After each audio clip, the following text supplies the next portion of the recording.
Un jeu qui a beaucoup d'emprise sur le joueur, un tout petit peu d'infiltration et surtout une liberté hors norme sur Terre comme au ciel et dans les ténèbres, c'est ce qui vous attend dans ce tout premier épisode de CQTJ de l'année 2024, le tout raconté par Caroline Segara, et c'est tout de suite.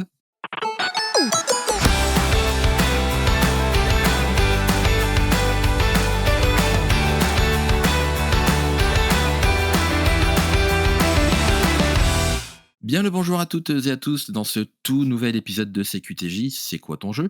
Moi c'est Joël et je vous accompagne aujourd'hui encore dans des souvenirs épiques, mais avant tout, laissez-moi vous souhaiter une belle et heureuse année 2024.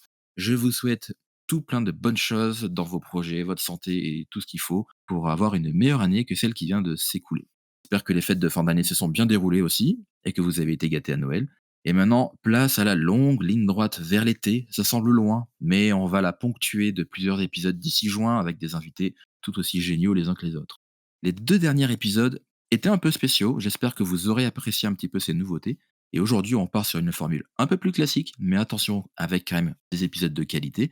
Alors pour cette 45e émission, c'est une invitée elle aussi de qualité qui me fait le plaisir d'être à mes côtés.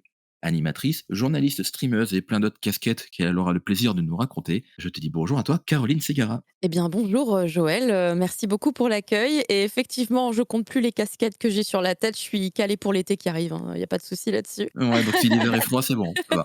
Et j'espère aussi que 2024 va être plus cool que 2023. Bah ouais, donc bonne année à toi. Mais bonne année aussi, merci beaucoup.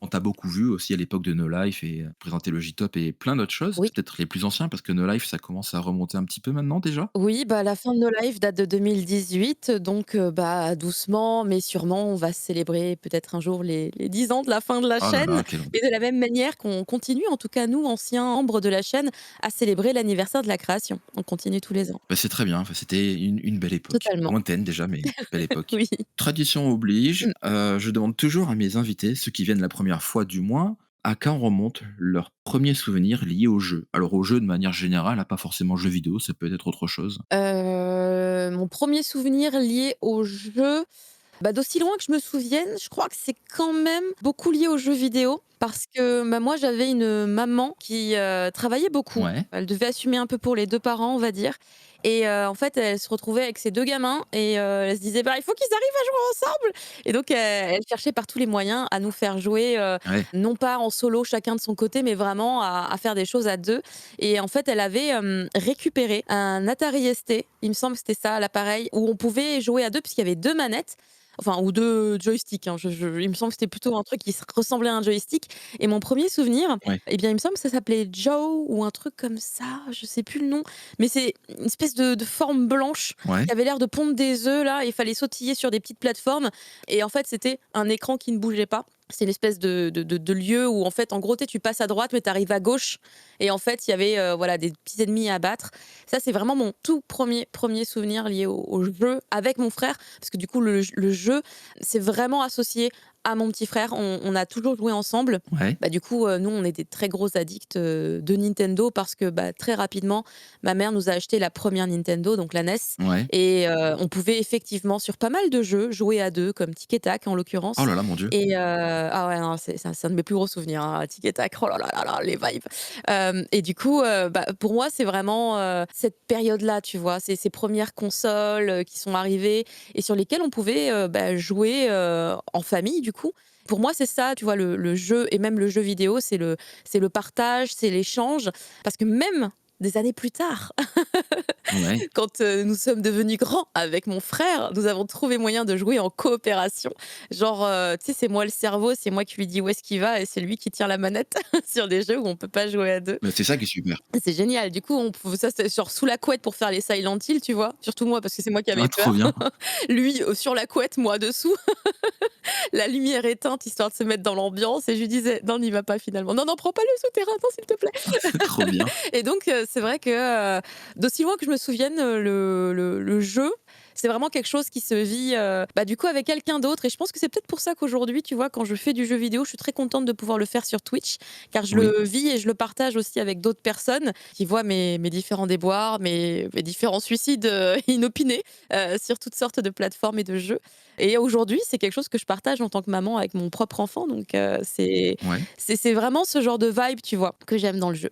Ouais, c'est exactement ça et j'ai reçu beaucoup de gens aussi qui font un peu de stream aussi sur Twitch et c'est vraiment mais la même chose. C'est le plaisir de partager parce que quand on était petit, on a vécu ça et c'est excellent. Ouais, c'est trop bien. Alors aujourd'hui, c'est d'un jeu quand même très récent qu'on va parler, parce que c'est un jeu qui est sorti, l'année dernière, en 2023. C'est le GOTY 2023, tu peux le dire. Allez, n'ayons pas peur des mots. Ah mais complètement et de toute façon, je vais enregistrer 2 versions pour, savoir s'il va l'être ou pas. Moi, je pense qu'il va l'être aussi donc c'est un véritable banger de l'année 2023, hein. Nintendo a surpris tout le monde avec ce jeu dont on pensait qu'il était impossible de faire mieux que le premier opus, à savoir Breath of the Wild. Mmh. Zelda Tears of the Kingdom, c'est le jeu que tu as choisi. Pourquoi ce jeu? Alors je l'ai choisi parce que Zelda, la licence, Zelda chez Nintendo, c'est une licence qui, a beaucoup marqué ma vie de manière générale. Quand je dis ça, on pourrait s'imaginer que je suis une addict des tout premiers jeux Zelda, que je les ai tous faits, je les ai enchaînés, alors qu'en fait pas du tout puisque mon premier Zelda, c'était Ocarina of Time, donc Ouais, finalement beaucoup plus tard, hein, puisqu'il y en a eu quand même plein d'autres avant. Mais, ça a déjà été un premier pas vers la vie que je mène aujourd'hui en fait, car, Link, hein, le personnage masculin dans Zelda, pour ceux qui ne connaîtraient pas du tout la licence, en fait, c'est, un de mes premières représentations, masculines qui me plaisaient et qui étaient pas des gens réels, tu vois? Quand j'étais ouais, ouais, jeune, ouais. déjà et en fait, le truc, c'est qu'il y a quelques années, en 2017, c'est l'année, où je me suis lancée sur le stream, qui a complètement donc changé vraiment à 180° la vie que je mène Oui, et c'était avec le lancement de Breath of the Wild, le lancement de la Switch, le lancement de ce jeu. C'était vraiment un nouveau départ dans ma vie et c'était un nouveau départ également, finalement pour cette licence avec cette nouvelle console. Donc ma vie est très c'est liée vrai. à Nintendo puisque je n'ai eu que des consoles Nintendo toute ma vie. On n'a jamais eu de PlayStation, on n'a jamais eu de Xbox. Enfin, mon frère les a eus, mais du coup quand il était plus grand de son côté. Donc moi, c'est vrai que je suis extrêmement liée à Nintendo et ça me convient très, très bien. En fait, j'aime ce qu'ils font, ça colle à ce que je recherche. D'accord. Il y a eu ce nouveau départ dans ma vie, main dans la main finalement avec les nouvelles aventures de Link. J'ai joué au jeu pendant, une année entière en stream, donc des centaines d'heures de jeu, bien entendu Ouais. et j'ai vécu des moments incroyables dessus, où je pleurais en stream avec les gens quand j'arrivais enfin à faire, le repère des Yigas, ce genre de choses, après l'avoir refait 50 fois. Donc il y a eu beaucoup, beaucoup d'émotions et c'est un jeu qui m'avait, fascinée parce que j'adore l'univers de Zelda de base et là, en fait, vraiment, c'est effectivement la magie de l'open world Ouais, et même s'il y a eu, des retours, assez négatifs sur, Tears of the Kingdom parce que j'écoute tous les avis et que, j'en ai eu, de gens qui disaient, «Bah non, c'est un peu trop comme le premier. Enfin moi, c'est pas ça que je recherchais». Alors que moi, c'était totalement ça que je recherchais. Je voulais absolument repartir un peu dans ce même type d'univers et finalement, c'est le même monde. oui, C'est juste qu'ils l'ont doublé avec le ciel et les abysses, enfin les abîmes. Donc je trouve ça hyper cool. J'adore vraiment, Tears of the Kingdom. C'est vraiment un jeu auquel je prends énormément de plaisir. Est-ce que je prends autant de plaisir que sur Breath of the Wild? Je sais pas trop parce que le contexte est malheureusement très, très différent. À l'époque où j'ai commencé le streaming, j'étais littéralement, on va le dire, au chômage, donc j'avais tout mon temps et juste mon enfant à gérer, donc j'avais pas d'obligation particulière. Aujourd'hui, je suis sur plusieurs émissions, j'ai plein de projets, énormément de concepts encore en cours de développement. ouais. Je n'ai malheureusement plus du tout le même temps. Ça, c'est le seul truc qui me chagrine vraiment sur, Tears of the Kingdom parce que, j'ai finalement, plusieurs mois après, très peu d'heures de jeu dessus, par rapport à Breath of the Wild et du coup, je sais que j'ai encore, masse d'univers à explorer dans la map, Ouais. mais c'est clairement un jeu qui, à aucun moment, pour l'instant, ne m'a déçu. J'adore, certaines mécaniques qui reviennent constamment, tu vois? Genre, tu as les 4 temples à faire avant d'accéder, au big boss. Ça, c'est vraiment une des mécaniques où tu dis, voilà, tu retrouves naturellement, ce que tu as toujours connu. C'est toujours les mêmes en plus, un type de temple, celui de l'eau, celui, de la nature, celui, de le feu, la Ouais. pierre, le volcan. Puis après, évidemment, tu as les Gerudo. Enfin bref, tu retrouves, tu vois, c'est retrouver un vieil ami, mais avec de la nouveauté, comme à chaque fois. Et moi, j'ai vraiment beaucoup aimé, tout ce qu'ils ont proposé sur Tears of the Kingdom. Bon, ils ont corrigé, quelques bugs qui étaient bien pratiques parce que les bugs de duplication, ils étaient cool, mais bon. Ouais, ouais, ça, on va en parler un petit peu, mais c'était bien, mais pas bien à la fois. Bah, écoute, moi, mon mari, il en a profité, il avait plein de diamants. Moi, du coup, je suis arrivée trop tard. J'ai fait: «Ah non, ça y est, ça a été corrigé. Je n'aurai pas d'argent». C'est un peu dur de bien avancer. Et je trouve qu'effectivement, c'est un jeu sur lequel, par rapport à d'autres Zelda, c'est difficile d'obtenir des rubis et d'avoir, du coup, de la monnaie d'échange. Ouais. Je trouve que c'est un peu plus hardcore qu'avant. Mais effectivement, mon conjoint, lui, qui en a profité à un moment donné, dans l'urgence et bah, lui, il a pas ce souci, hein, puisque, littéralement, il est rentier actuellement. Dans le jeu. Mais bon, du coup, voilà, c'est aussi, voilà, une espèce de challenge, tu vois? On challenge le joueur à réussir à s'en sortir, avec finalement peu de moyens Oui. ou alors aller faire des quêtes et cetera pour avoir des Au niveau sous. des ressources, tu trouves beaucoup plus de planches à construire avec Amalgame que de rubis, par terre, non? Oui, alors c'est vrai que du coup, on m'avait dit aussi, tu sais, tous les gens qui sont pas fans, bac à sable là, en termes de jeux vidéo, Ouais. ils me disent qu'ils s'y retrouvent pas, sur, Tears of the Kingdom. Alors ça me fait de la peine parce que du coup, moi j'ai pas l'impression de trop, tu vois, avoir à m'investir spécifiquement sur des constructions complexes et cetera. Je vois les dingueries que font les gens sur les réseaux sociaux, Il y en a, c'est ils abusé. refont des Gundam, c'est incroyable. Moi, je suis pas à ce niveau du tout, hein. Moi, je mets 3 planches ensemble et je me dis: «Ça y est, ça peut être un radeau». Bah, ouais, non, mais complètement. Et du coup, j'ai pas l'impression de trop galérer quand même à construire des choses pour pouvoir avancer. Là où il y a quand même beaucoup de gens qui m'ont dit: «Ah non, vraiment relou, moi, c'est vraiment pas ça que je recherche, sur, des Zelda». Donc je connais quand même pas mal de gens qui ont lâché rapidement, alors qu'ils étaient super, hypés, super motivés au départ. Donc ça m'a fait de la peine, mais bon, tant que mon mari, lui, restait hypé, on n'a pas divorcé, tu vois? On est restés ensemble, tout va bien. Les valeurs sûres. Et mon frère aussi, hein, il a fait le jeu, à 300. Donc c'est bien, tu vois? On respecte dans la famille, on suit les traditions. Moi, il y a un truc quand même qui me parle dans ce jeu, puisqu'effectivement, je l'ai acheté quand il est sorti là, à la fin du printemps.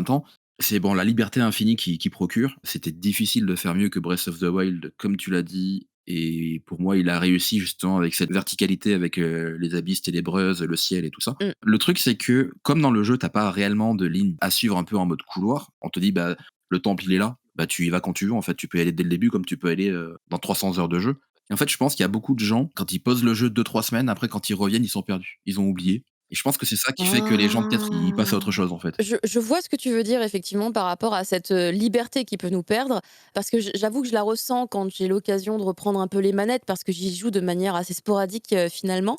Mais en vrai, tu fais 3 pas, tu trouves, un clampin qui dit: «Ouais, construis-moi 3 planches de bois», puis après tu vois un monstre et puis après il y a quelqu'un qui est en danger. Enfin, en vrai, à tout instant, tu lances le jeu et tu as des trucs à faire Mais tout le c'est temps, ça. même si tu sais pas où tu devais aller. C'est quoi que je voulais faire déjà? Je me souviens plus. Enfin, vraiment, et il y a tout le temps, voilà, des petits rappels, des petits machins. Alors pas forcément pour suivre ce que tu avais prévu de faire au départ, hein, c'est vrai, puisque du coup, moi je sais que par exemple, je suis en stream et je dis: «Bon, on va aller faire, cette quête parce que j'en ai trop envie». Mais impossible de la faire en moins de 4 heures. Mais c'est ça. Parce qu'en allant à la quête, il se passe tellement de trucs où tu dis: «Attends, j'ai vu une étoile filante. Attends, attends, attends, je vais aller la chercher. Non, non, attends, c'est trop bien. Attends, il y a une étoile filante, mais carrément, et hop, on y va vite et tout». Mais en allant chercher l'étoile filante, tu retrouves un espèce de groupe de gobelins. Tu fais: «Ah bah attendez, je vais me faire de la thune là, tuer tous ces petits gobelins. Attendez». Et du coup, en enchaînant les différentes surprises, qu'il y a sur le chemin, t'arrives à commencer la quête 3 heures plus tard, quoi, en fait. Et c'est exactement ça. Ton objectif de la soirée, en fait, il est totalement altéré par l'environnement. Mais tout le temps, c'est incroyable. Mais après,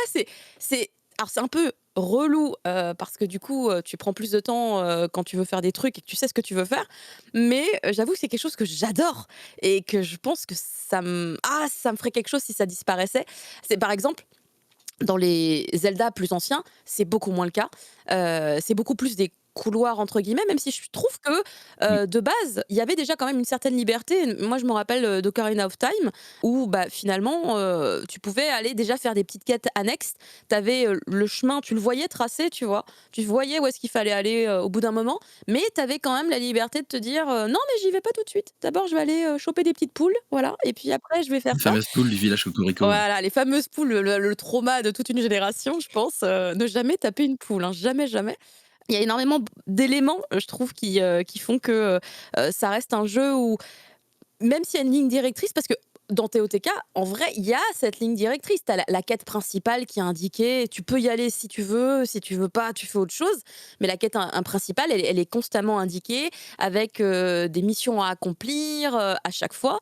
Tu as des millions de quêtes annexes, vraiment des quantités faramineuses de quêtes annexes dans tous les sens. Et ça, c'est le truc qui est trop cool. Et c'est vrai que moi, par exemple, j'ai envie de faire un maximum de quêtes avant de me dire, je vais aller taper Ganon, en fait. Je j'ai pas envie d'aller le taper maintenant. En vrai, il me tuerait. J'ai pas le niveau encore. Mais moi, je suis pareil, hein. Je suis vraiment comme toi. Sur ce genre de jeu, tu sais, c'est le genre de jeu que j'appelle des jeux complétistes. C'est-à-dire que je me sentirais pas bien si j'arrive pas à finir le plus de Mmh. choses que je peux faire. Ouais, bah, tu vois, justement, pour Breath of the Wild, comme je l'avais poncé, hein, littéralement, le jeu, j'y avais joué quasiment tous les jours bah, pendant un an. Quand j'ai célébré ma première année de stream, et ben en fait, je l'avais célébré dans un lieu qui s'appelait le Kawaii Café, qui Ouais, n'existe plus je me aujourd'hui. rappelle de ça. Et je l'avais invité, ouais, il était cool ce bar. Et j'avais invité du coup quelques amis de No Life et tout pour venir en fait combattre Ganon à mes côtés parce que je voulais célébrer cette année de stream en allant buter le boss, tu vois. Et en fait, c'était vraiment cool parce que ça marquait effectivement la fin du jeu pour moi, en quelque sorte, puisqu'en vrai, tu pouvais y retourner. Après, il y a eu les DLC et tout, Ouais. tu vois. Mais c'est vrai que ça marquait le coup par rapport à ce changement de vie que j'ai eu et par rapport à ce jeu, voilà, à ce jeu que j'arrivais à avoir, pour lequel j'arrivais à avoir une conclusion et une conclusion en apothéose où finalement, bah, j'ai pas battu Ganon toute seule, mais j'ai battu Ganon avec l'aide de 10 personnes différentes qui ont chacune tapé un petit coup Ganon durant toute la soirée. J'avoue que c'était quand même très, très sympa. On est encore, tu vois, dans cette histoire de finalement de partage avec les autres. Et c'était une soirée, pour le coup, en plus, il me semble, le replay de cette soirée est toujours sur mon channel YouTube. Ouais. Faut creuser, chercher, mais normalement, c'est toujours dispo quelque part. Et c'était vraiment incroyable. Là, par exemple, tu vois, je me dis pas, est-ce qu'en 2024, est-ce que Mmh je vais mh. aller taper Ganon? Je suis même pas sûre. Je suis même pas sûre d'avoir le temps de taper Ganon en 2024. Donc j'espère qu'il y a pas un nouveau Zelda qui va sortir dans les 2 ans, parce que je pense qu'il va me falloir encore 2 ans avant de pouvoir bien compléter entre guillemets le jeu, parce que je sais que je le finirai jamais à 100, mais j'aimerais bien Ouais. avoir quasiment tous les sanctuaires. Les Korogu, bof, non, c'est pas grave. Mais j'aimerais bien aussi trouver toutes les racines, tu vois, Ah parce dans que les ouais, le abîmes. Korogu là, tu sors vraiment le step au-dessus là. Le respect quoi. Mais j'en connais des gens, c'est ça qui est fou. Je connais des gens sur Breath of the Wild, ils avaient fait genre 100 Korogu. J'ai fait: «Mais comment?» Ouais, mais là, c'est Mais c'est incroyable. ah non, c'est juste dingue. Pour ça, mais au moins les sanctuaires, tu vois? Les sanctuaires, les racines, je me dis: «Ce serait déjà pas mal». C'est vraiment les trucs que j'aimerais bien faire, et puis un maximum de quêtes. Enfin, j'aimerais vraiment me dire que j'ai vécu le jeu au max. Là, par exemple, la dernière fois que j'ai joué, j'étais en train de me construire ma maison, tu vois? Ouais, trop Sur, bien. je sais j'ai plus le nom de la ville, Éruli et Rudry, je sais plus. Ah, ça demande du rubis, hein, ça coûte cher. Et tu te dis: «Bah, j'aurais eu des petits diamants à décupler, ça aurait été très pratique». Un truc qui m'a marqué, alors c'est toi l'invité, donc c'est toi que ça marque, mais bon, je me permets de le dire. Bien sûr. C'est quand tu fais le parallèle avec enfin déjà la première fois que tu vas dans les abîmes, la chute elle est infinie, déjà ça me faisait presque flipper quoi. Je me disais: «Mais merde, où c'est que je vais tomber?» Parce que toi, je sais pas dans quelle région tu es allé pour la première fois dans les abîmes, mais moi c'était dans le volcan Goron. Ah bon? Mais pourquoi tu es allé là-bas? Il y a un endroit indiqué par un couloir là, Oui, qui te dit: «Il faudrait que tu entres dans les abîmes par ici, oui, s'il te plaît». eh beh, je l'ai C'est pas fait, clairement. parce qu'en plus c'est là que tu récupères le pouvoir duplicata et beh, je l'ai récupéré bien plus tard. Ah oui, d'accord, tu cherché, moi version hardcore, s'il vous plaît. Ouais, c'est ça, Non, j'ai dit: «Bah non, c'est écoute, trop facile. moi, j'ai une totale liberté, bah, j'ai envie d'aller au volcan là-bas. Tiens, je vais voir mes potes les gorons et donc du coup, j'ai tracé et c'est vrai que quand tu arrives en haut du volcan, que tu te plonges dans le truc, non seulement en plus avec la hauteur du volcan, tu as pas de fin et Et là tu vois rien, et puis après tu te retrouves avec les mêmes créatures qu'il y a à la surface, mais ouais, en version hardcore plus plus. Tu te fais: «Ah, c'est clair. ils me font peur!» Ouais et puis après tu Ils découvres, ouais, ce mmh. monde des abîmes où après quand tu fais le lien, en fait, ouais, les racines, c'est parce qu'au-dessus, il y a un temple et tout, enfin, c'est, Sanctuaire, ouais, trop bien exactement. et Et ça, c'est trop, j'avoue que c'est trop bien parce que du coup, après, tu peux faire des repérages de: «Attends, mais là, j'ai trouvé un sanctuaire, mais donc il y a forcément une racine, au même endroit en dessous», et en fait, tu peux refaire des connexions comme ça. C'est vrai que c'est vachement pratique, hein. Tu un vrai petit détective au bout d'un moment. mais grave, ça, c'est clair. Après, il y a un truc aussi, moi, que j'ai trouvé fantastique, mais ça, c'est propre au gameplay, c'est que, bon, tu as la zone de départ comme dans Breath of the Wild et dans cette zone de départ, grosso modo, on te donne les 4 spells que tu vas avoir tout le jeu, donc à savoir amalgame, infiltration, rétrospective et cetera, Ouais, sauf le duplicata ouais. et en fait, on te dit: «Ben voilà, ce sera tes pouvoirs de tout le jeu, tu auras rien d'autre» et en fait, tu dis: «Mais attends, mais c'est pas possible». Tu es peut-être habitué aux Zelda d'avoir tout au compte-gouttes comme les Zelda avant Breath of the Wild. Tu as tous Ouais, les outils, tu auras les armes que tu veux, tu vas en trouver partout et en fait, tu te démerdes avec ça. mmh. C'est déroutant, mais en fait, c'est incroyable. Ouais, moi j'ai beaucoup aimé en fait, Amalgam. C'est vraiment, on va dire le pouvoir que j'ai vraiment le plus aimé, depuis que j'ai lancé, TOTK parce qu'Amalgam, il y avait pas dans, Breath of the Wild et du coup, bah, fallait juste, réussir à choper des armes puissantes, Ouais, dès que tu pouvais. Là, mais en fait, ce qui est rigolo, c'est que du coup, tu peux, donc assembler des armes ensemble. Ça crée des trucs des fois qui visuellement sont pas très esthétiques, mais tu peux, au bout d'un moment comprendre quelles sont les particularités de telle arme et cetera et je trouve c'est ça trop clair. cool. Genre, tu sais, quand tu prends un bras de zombie Beauclin, là, ou je sais plus quoi, et que tu le mets sur n'importe quel type d'arme, ça va rajouter énormément de points, mais le truc, il va péter au bout de 4 coups, tu vois. Ouais, Donc, c'est vrai qu'en apprenant au fur et à mesure des associations que tu fais, c'est ça. la résistance de tes différentes armes, j'avoue que, bah, en fait, tu sais, c'est des petits trucs qui te font encore plus, je trouve, rentrer dans le jeu et t'impliquer. Tu vois, ça t'implique, tu rentres dedans et tu dis, ah oui, pour ma survie, il faut que je fasse comme ci, comme ça. Tu trouves différents types d'items. Quand tu découvres que tu peux associer également parfois des items que tu récupères sur les monstres que tu as combattus, tu les associes à des flèches, ça leur donne des particularités. Ça peut donc plus facilement tuer d'autres ennemis, donc réutiliser des déchets de l'ennemi pour ensuite buter d'autres ennemis. Enfin, vraiment plein de petits trucs comme ça. Et moi, je trouve que ça te rend plus astucieux, tu vois, dans l'idée, c'est que tu dois vachement penser à tout ça et de manière vachement inconsciente au final. C'est ça. C'est ces petites choses qui me plaisent beaucoup aussi dans Zelda. Je dis pas que c'était exactement pareil avant, mais ça reste, je trouve finalement une des clés du jeu de manière globale parce que, bah, en vrai, les Zelda que j'ai fait, il y a toujours eu besoin des fois un petit peu de réfléchir. Il y a pas toujours eu le couloir facile, systématique et automatique. Des fois, il y avait des petits trucs à aller trouver, comprendre des petites énigmes pas très évidentes. Là, chaque sanctuaire que je fais, c'est un kiff. Oh, quel kiff! Alors des fois, j'abandonne et je vais voir les solutions sur internet. Non. Oui. Parce que j'ai pas le temps. Mais d'abord, tu sais, d'abord tu testes. Tu te dis: «Bon, ça fait une demi-heure que je suis dessus, c'est quoi le vrai truc qu'il faut faire ici?» Et puis après tu vois la réponse et tu fais: «Ah putain, c'était ça!» Ouais, non, mais je comprends, t'inquiète. Mais franchement, j'avoue, on se dit ça, mais du coup, je me dis: «Non, mais c'est bien parce que du coup, Zelda, ça me maintient, tu vois, mon cerveau en activité. Ça le fait travailler et tout et c'est la preuve qu'il est trop endormi si j'y arrive pas du premier coup». Non, c'est vraiment moi, je trouve que ce jeu est fascinant parce qu'il va demander aux joueurs finalement, une, concentration, sur, tellement de points, tellement de domaines.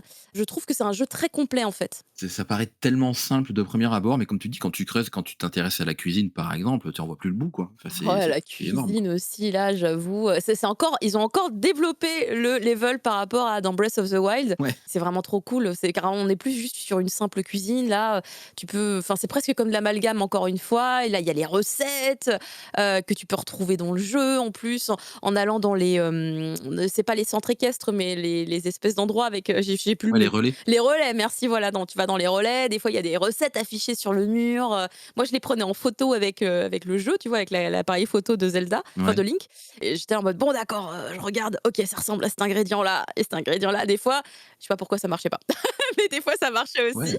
et ça donnait des recettes et je me dis: «Waouh, trop bien ce truc-là, il m'a redonné, 5 heures et tout, trop cool». Donc c'est vrai que c'est une autre quête encore, tu vois? Finalement les recettes, enfin vraiment je le trouve incroyable. C'est difficile pour moi de pas, plonger, intégralement en fait dedans. Tu es animatrice, notamment chez Glénat et d'autres choses, du stream sur Twitch. Tu as étudié le japonais à l'INALCO à Paris. Oui. Est-ce que tu peux nous parler un peu de toi pour les gens qui te connaissent pas, s'il te plaît? Bien sûr. Donc, bah, moi, c'est Caroline Ségara déjà, et je tiens beaucoup à mon nom parce que c'est avec, lui que j'ai été connue effectivement sur, No Life, qui était une chaîne de télé qui a existé de 2007 à 2018. Donc, une chaîne de télé qui a vécu 11 ans. Et moi, j'y ai Oui, travaillé, pendant 8 années, parce que j'ai arrêté quand je suis devenue maman, j'ai testé la première année, j'ai fait: «Ah non, c'est quand même très incompatible, je n'y arrive pas». ouais, Car c'était tu vraiment m'étonnes. une activité, on va dire, dans laquelle j'étais impliquée, corps et âme parce que je ne sais pas, en fait, travailler sans être impliquée, à 300 et j'aimerais bien être quelqu'un de plus détaché, ça serait tellement mieux pour ma santé, mais j'ai encore du mal aujourd'hui et effectivement, comme tu l'as dit, bah, en fait, avant d'entrer dans, No Life, dans cette chaîne de télé, j'ai, fait des études de japonais. En fait, c'est grâce à mes études de japonais que j'ai pu intégrer la chaîne, car il y avait un des étudiants qui travaillait sur le projet et du coup, c'est comme ça que j'ai pu me greffer et partir dans cette incroyable aventure par la suite, qui m'a beaucoup, beaucoup aidée parce que j'avais, au préalable fait des études d'animatrice radio. Donc j'ai un diplôme, je suis diplômée, pour être animatrice radio. J'ai travaillé un petit peu dans quelques radios, mais c'est vrai que j'avais cette passion brûlante pour le Japon qui était constamment là et je me disais: «Mais, est-ce que je suis vraiment à ma place?» Alors je dis pas que j'aurais pu avoir ma place ailleurs, hein, puisque le monde de la radio est un monde, pareil, très concurrentiel, bien évidemment et moi Oui. j'étais une toute petite nouvelle, donc j'ai pu faire des stages, mais ça s'arrêtait là et du coup après il y a eu ce projet effectivement No Life qui collait, à 200 à ce que je recherchais puisque ça couplait les 2, ma passion pour le Japon, mon travail d'animatrice, qui m'a permis également de me perfectionner parce que, bah, même si j'ai eu une formation, l'expérience, c'est, ce qui prime, hein, sur tout le reste. Donc j'ai pu, cumuler quelques années d'expérience et une fois que, bah, voilà, je suis partie de No Life et que j'ai fait, un petit peu d'autres choses et que j'ai eu une période vraiment de vide que j'ai eu besoin d'avoir parce qu'il y avait trop de choses dans ma vie et j'ai vraiment eu besoin de tout arrêter Ouais. et ben, à un moment donné, j'ai lancé, Twitch par recommandation d'un pote Il a bien fait. et ça a été le grand changement parce que ça m'a permis de fil en aiguille, grâce au fait de streamer, pas forcément d'avoir des audiences de fou parce que aujourd'hui encore, j'ai pas des audiences de fou, quoi. Je ne suis pas comme les très très grandes streameuses à plusieurs milliers de viewers en temps réel. Je suis très très loin de là, mais j'ai une commu qui est particulièrement adorable, extrêmement bienveillante. Et ça, c'est vraiment, je pense, quelque chose d'assez unique encore aujourd'hui parce que Ça quand n'a je pas vois de la prix, ouais. violence sur les C'est réseaux clair. sociaux, ça m'a permis de combler un manque que j'avais parce que si j'ai choisi d'être animatrice, c'est parce qu'en fait, j'aime beaucoup ce métier et j'ai pu, d'une manière un peu hybride, hein, reconstruire quelque chose, que j'avais déjà, fait, à l'époque de No Life, mais d'une manière totalement différente parce qu'avec l'interactivité des viewers, bah, en fait, on n'est pas sur Ouais, ce que j'appelle un produit, propre et fini. Comme on fait une émission de télé, tu vois? On évite de laisser une bafouille, on refait une prise et cetera. c'est ça. Là, on est sur quelque chose de beaucoup plus libre, beaucoup plus chill et de beaucoup plus intéressant aussi puisque du coup, c'est un challenge différent. On vit vraiment la chose avec les autres, c'est pas un travail où on crée, on crée, on crée et puis après, d'un coup, bah, on balance et puis on voit. C'est vraiment très différent.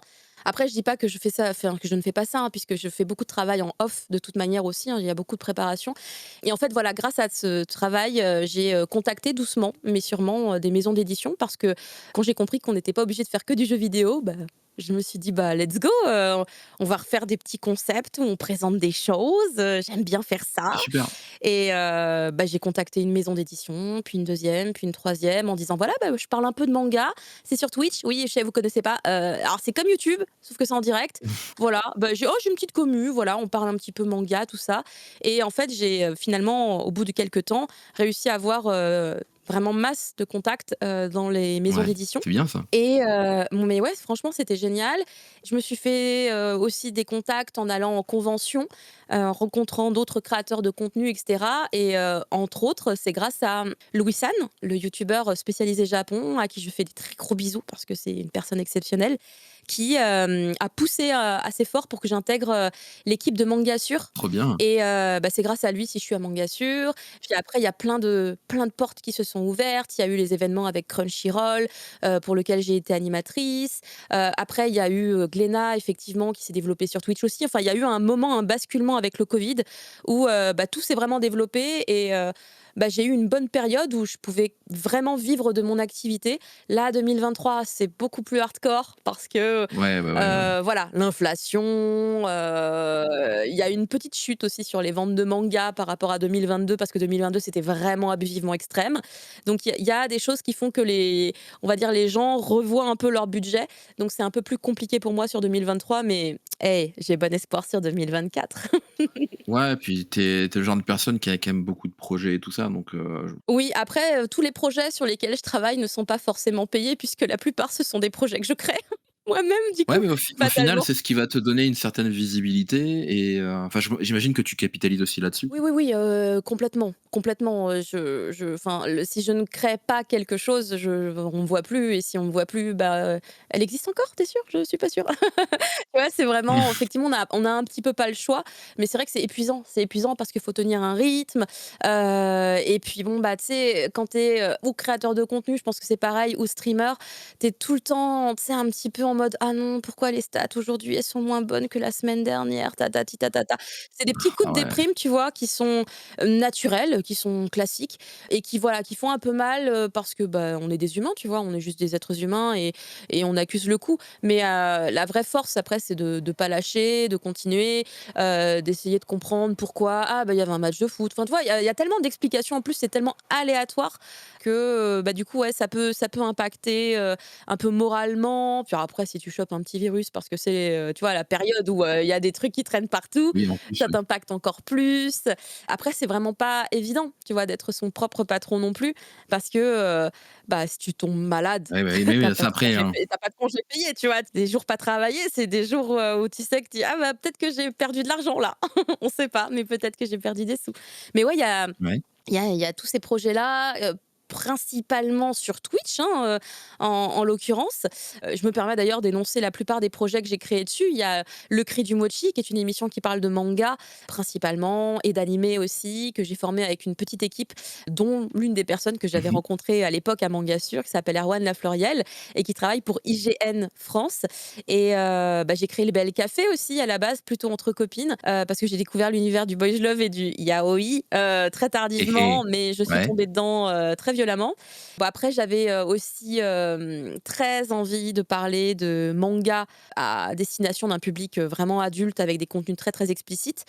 Je vais dire le mot hentai parce que peut-être il parle à beaucoup de gens, mais en vrai, Ouais.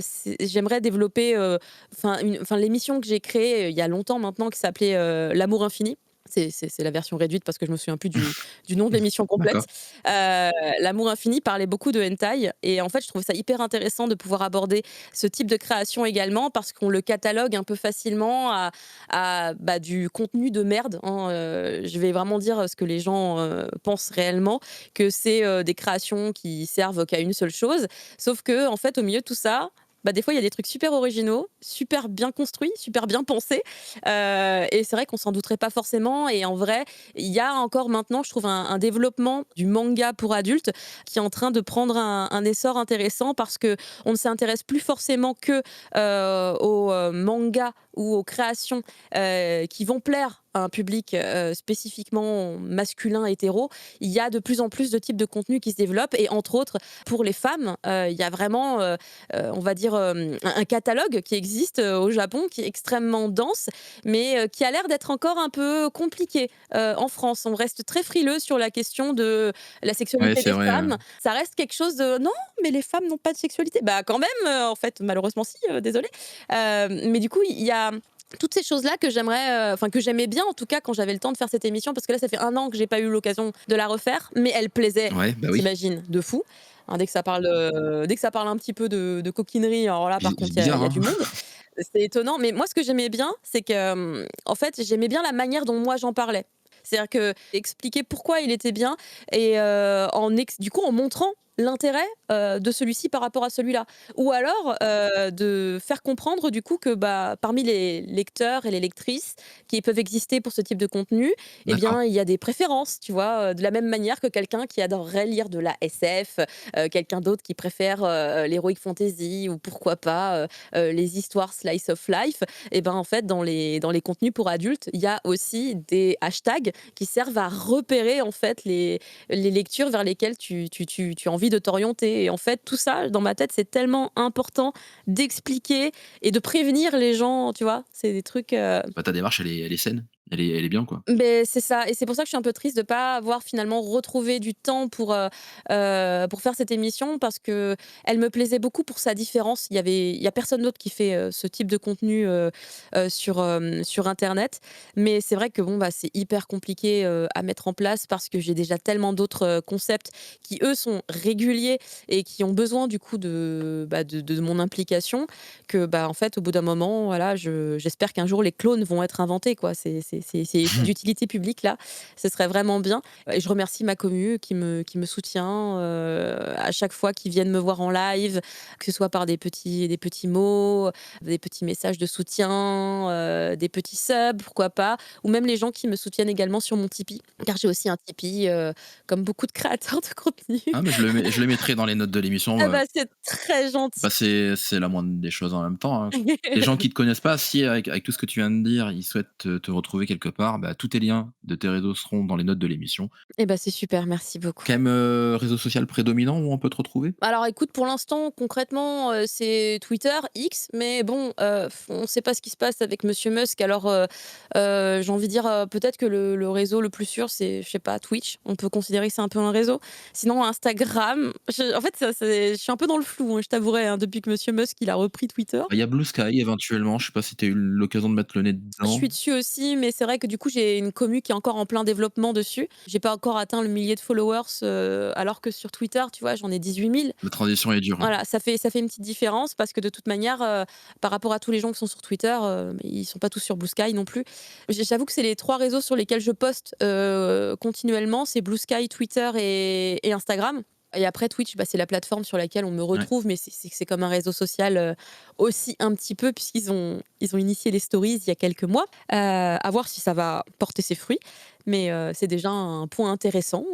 Il faut qu'il y ait Bah, des oui. petits des petits plugins, des petits trucs en plus à rajouter là parce que ça fait un peu vide, hein, des petites stories, sans pouvoir, taguer des gens à l'intérieur, Ah, ça va venir. c'est un peu léger. Ouais, ça viendra sûrement. Oui. Peut-être qu'au moment où on en parle, c'est déjà arrivé. Si ça se trouve, ouais. Oui, parce qu'on enregistre un peu en avance quand même. On est dans le futur. Pour le podcast CQTJ, vous pourrez retrouver les infos comme d'habitude sur cqtj.fr, sur Insta CQTJ Podcast, Twixter, on va l'appeler comme ça en attendant, c'est @joels82, JOELSSS82 et Blue Sky et aussi c'est @cqtj.fr. Voilà, un petit mot pour la fin? Bah, écoute, merci beaucoup pour l'invitation. C'était super cool de parler de jeux vidéo parce qu'en vrai, j'ai pas souvent l'occasion, d'en discuter et surtout, bah, des jeux comme ça qui m'impliquent autant puisque c'est le seul jeu que je vraiment fais de l'année, si on compte Mario Wonder aussi et bien évidemment. Oui. Mais je joue très, très peu par manque de temps et du coup, je suis trop contente de pouvoir parler un petit peu de mes jeux car je ne parle que de manga d'habitude donc ça m'a fait extrêmement plaisir. Merci beaucoup. Ah bah, écoute, je t'en prie. Je te souhaite une bonne année encore une fois et puis, je te dis à très vite et bon courage pour la suite. Merci beaucoup, bonne année aussi. Et quant à nous, on se donne rendez-vous mardi midi dans 2 semaines pour un nouvel épisode. D'ici là, portez-vous bien, jouez bien et n'oubliez pas qu'on a tous au moins un jeu qui nous a marqué. Et vous, c'était lequel?